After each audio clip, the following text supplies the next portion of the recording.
La République du Congo a célébré le dimanche 6 novembre 2022 la 36e journée nationale de l'arbre sous le thème « La planète a besoin de nous, pour la sauver, plantons des arbres ». La Haute Autorité de lutte contre la corruption, HALC, n'est pas restée en marge de cette célébration. Le président de cette institution, Emmanuel Olita Ondongo, a accompagné le gouvernement en plantant un pied d'arbre au site choisi pour la circonstance, celui se trouvant à l'aéroport Maya-Maya entre le pavillon présidentiel et la direction de la SECNA. Dans les locaux de la HALC, Emmanuel Olita Ondongo a accompli le même geste. Ici, c'est un pied d'acacia auriculoformus qu'il a planté.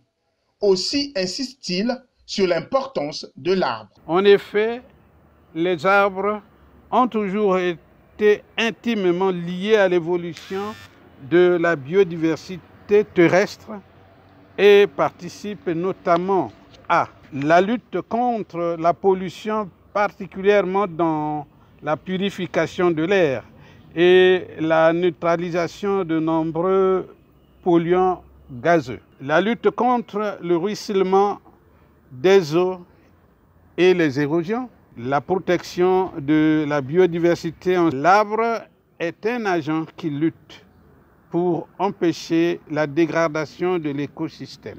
Selon lui, l'adhésion et la participation de la Haute Autorité de lutte contre la corruption à cette journée de planting d'arbres revêtent une signification très symbolique.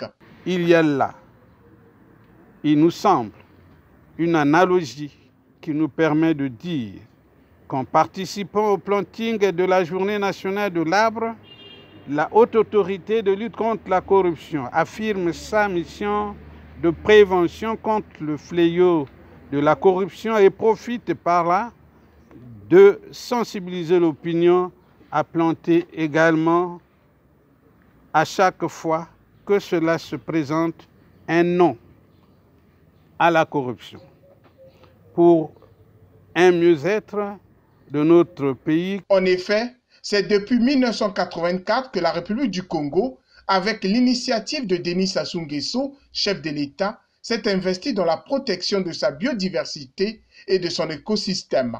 Pour cette 36e édition de la Journée nationale de l'arbre, la HALC réaffirme sa mission de lutter efficacement contre la corruption sous toutes ses formes.